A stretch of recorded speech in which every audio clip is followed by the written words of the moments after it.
Good morning all of you. Welcome back your business study class. Thank you student for watching video. Okay. तो students our topic is हमारा topic क्या चल रहा है बेटा? हमारा टॉपिक है मार्केटिंग मिक्स. मार्केटिंग मिक्स में हमने क्या पढ़ा अभी तक? 4P. तो फर्स्ट P क्या था मेरा? फर्स्ट P था मेरा प्रोडक्ट, जिसमें बहुत सारे एलिमेंट्स थे प्रोडक्ट के. फिर उसके बाद हमने क्या पढ़ा? Price distribution. प्राइस किस तरीके से हमें प्राइस के जब हम प्राइस फिक्स करते हैं तो हमारे पास क्या क्या ऑब्जेक्टिव्स होने चाहिए, क्या क्या डिटर्मिनेशन है हमारे उसको फिक्स करने से पहले. और उसके बाद थर्ड टॉपिक था हमारा फिजिकल डिस्ट्रीब्यूशन. तो हमने फिजिकल डिस्ट्रीब्यूशन को देखा कि हम कौन सा चैनल यूज करेंगे गुड्स को डिस्ट्रीब्यूट करने के लिए. ठीक है. फोर्थ टॉपिक जो हमारा अब चल रहा है प्रमोशंस. तो प्रमोशंस में आपको मैंने 4 टूल्स बताए थे कल. कौन कौन से 4 टूल्स थे? चलिए हम एक बार रिपीट करेंगे सारे टूल्स को. तो फर्स्ट टूल था हमारा एडवर्टाइजिंग, सेकेंड टूल था हमारा सेल्स प्रमोशन, थर्ड टूल था हमारा personal selling and the fourth tools is public relation. तो yesterday I taught you about the advertising कि एडवर्टाइजिंग क्या होती है, उसकी इंपॉर्टेंस क्या है, उसके एडवांटेज क्या है, किस तरीके से वो हमारी सेल को इफेक्ट करती है. ठीक है. तो कल हमने बहुत सारे पॉइंट्स पढ़े थे एडवांटेज ऑफ एडवर्टाइजिंग के. Today we will start the topic is sales promotion. तो सेल्स प्रमोशन क्या है? It refers to a short term use of incentive और other promotional activities that stimulate the customer to buy the product. तो ये क्या है? Sales promotion एक ऐसी टेक्निक्स है बेटा जो हम यूज करते हैं कस्टमर को अपनी ओर अट्रैक्ट करने के लिए कि वो आए और हमारी चीजों को खरीदे. उसके लिए हम उसे डिफरेंट तरीके से अपनी तरफ अट्रैक्ट करने की कोशिश करते हैं. तो ये टेक्निक्स जो है वो तो अब हमारे सिलेबस में नहीं है.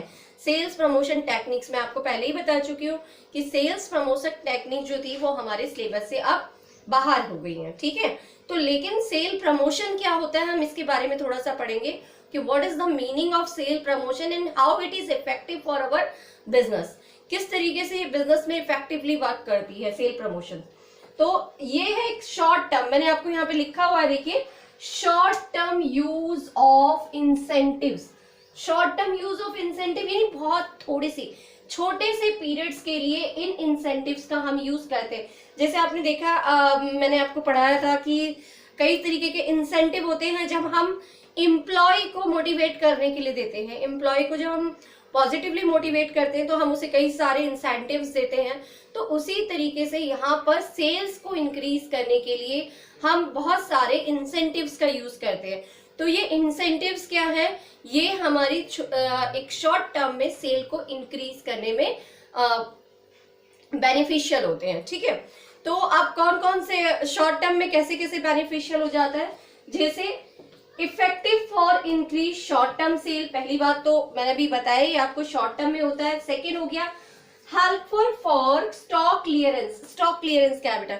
आप देखते हो कि कोई भी सीजन की एंडिंग होती है, जैसे अभी आपने देखा विंटर्स ऑफ हो गया, समर स्टार्ट हो गया. अब हमने क्या किया, हमारे पास विंटर का स्टॉक है अभी बहुत सारा and we don't want to carry the same stock for the next year. If we don't want to carry same stock in next year तो हम क्या करेंगे, जल्दी से जल्दी उसे खत्म करने की कोशिश करेंगे. हम ये कोशिश करेंगे कि वो स्टॉक हमें नेक्स्ट ईयर के लिए नहीं ले जाना पड़े, बल्कि हम नेक्स्ट ईयर में कुछ नया अपने कस्टमर्स को दें. तो यहाँ पर बात किसकी आ गई? स्टॉक क्लियरेंस की.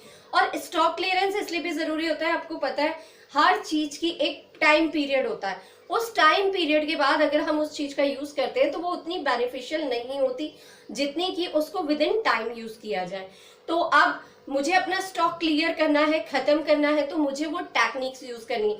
तो एक बार आपको मैं एक शॉर्ट टर्म में बता ही देती हूँ कि वो कौन कौन सी टेक्निक्स थी जिनका हम यूज करते थे.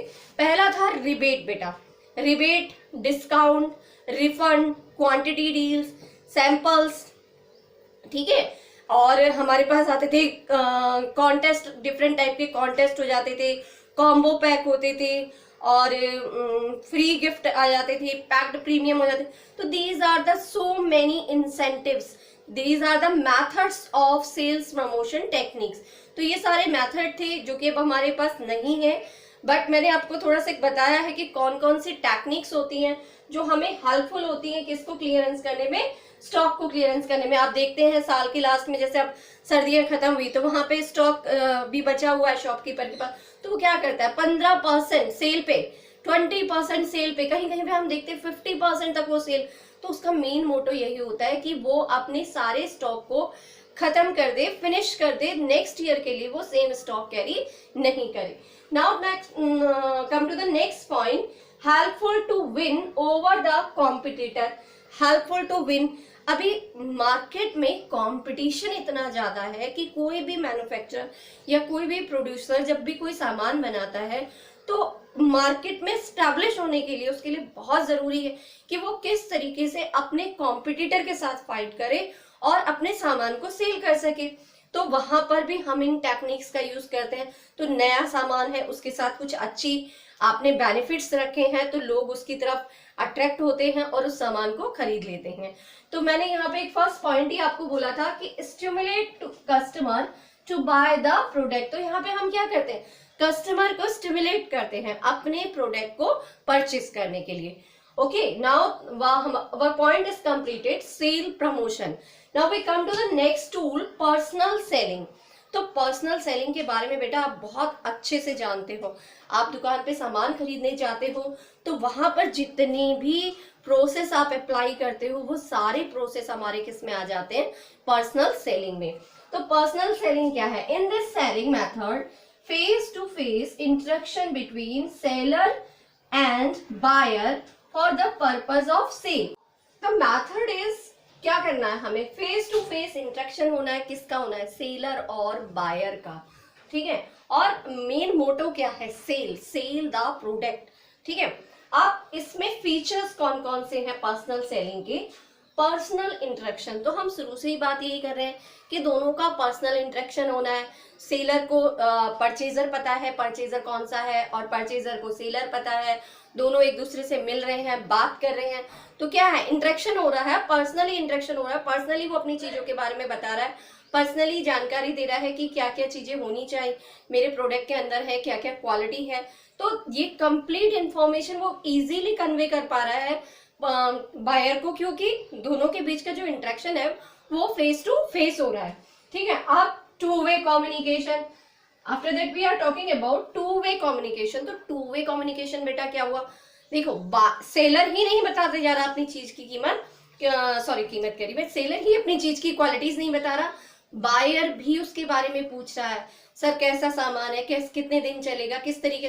तो कम्युनिकेशन कैसा हो रहा है, बायर की तरफ से भी हो रहा है, सेलर की तरफ से भी हो रहा है, तो दोनों की तरफ से कम्युनिकेशन हो रहा है। कैसा कम्युनिकेशन हो रहा है, to way communication. Advertising in single way communication, advertising में भी हमने पढ़ा था, तो वो कैसा था, नॉन पर्सनल, हमने लिखा था ना नॉन पर्सनल। तो नॉन पर्सनल क्यों कहा गया वहां पर, क्योंकि वो किसी एक चीज के, एक व्यक्ति को नहीं बता रहा था, जानकारी एक व्यक्ति के लिए नहीं थी, जानकारी सबके लिए थी, लेकिन यहाँ पर वो जानकारी उस पर्टिकुलर पर्सन को दे रहा है जो उससे सामान खरीदने आया है। अब वो पर्सन भी उसको अपने बारे में बता रहा है, उसको जो चीज लेनी है, वो जिस तरीके की चीज चाहता है, उसकी सारी इंफॉर्मेशन वो किसे दे रहा है, सेलर को दे रहा है। तो यहाँ कम्युनिकेशन कैसा हो गया, to way communication. Now the third word, better response. अगर हम फेस टू फेस बात करते हैं, अभी देखिए मैं आपको वीडियो के थ्रू पढ़ा रही हूँ, तो यहाँ भी कम्युनिकेशन कैसा है, वन वे कम्युनिकेशन हो रहा है। मैं अपनी बात रखती जा रही हूँ लेकिन आप मुझे अपनी बात नहीं बता पा रहे। टू वे कम्युनिकेशन कहाँ पे होता है, जब हम क्लास टीचिंग करते हैं, क्लास टीचिंग में टू वे कम्युनिकेशन होता है। मैं भी पढ़ा रही होती हूँ, आपसे क्वेश्चन भी पूछ रही होती हूँ, आप आंसर भी कर रहे होते हैं, तो वहां पर जो सेटिस्फेक्शन लेवल होता है आपका बहुत अच्छा होता है, बहुत इंक्रीजिंग वे में होता है। बट यहाँ पर आपको सिर्फ मुझे सुनना पड़ रहा है, just like in method of advertising.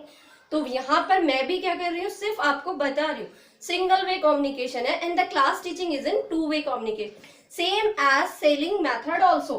Personal selling भी उसी तरीके का मेथड है कि यहाँ पर भी कम्युनिकेशन कैसा होता है, टू वे कम्युनिकेशन होता है। जब टू वे कम्युनिकेशन होता है तो हमें at the time immediately we get the response also, हमें रिस्पॉन्स भी मिल जाते हैं।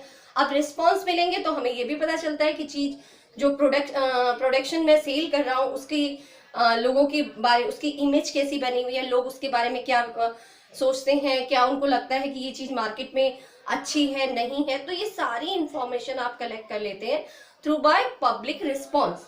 अब थर्ड हमारा आ गया रिलेशनशिप। तो बेटा रिलेशनशिप भी बन गई, वही बात आ गई, इंटरेक्शन हो रहा है ना, जब इंटरेक्शन हुआ तभी तो रिलेशनशिप बनी। स्टूडेंट और टीचर की रिलेशनशिप, बायर और सेलर की रिलेशनशिप कब बनी, जब दोनों का कम्युनिकेशन हुआ। कम्युनिकेशन कैसा, to way communication. Now better convincing, better convincing देखें, जब हम फ्रेंड्स से फेस टू फेस बात करते हैं तो किसी भी व्यक्ति को समझाना मेरे लिए बहुत इजी हो जाता है। बेटर उसमें जो मेरी एनर्जी होती है वो बहुत हाई लेवल की होती है, क्योंकि वहां पे मैं उसे हर तरीके से सेटिस्फाई करने की कोशिश करती हूँ। वो जो क्वेश्चन करता है मैं उसका आंसर देती हूँ, या फिर उसके जो भी प्रॉब्लम्स होते हैं उनको इमीडिएटली शॉर्ट आउट हो जाता है।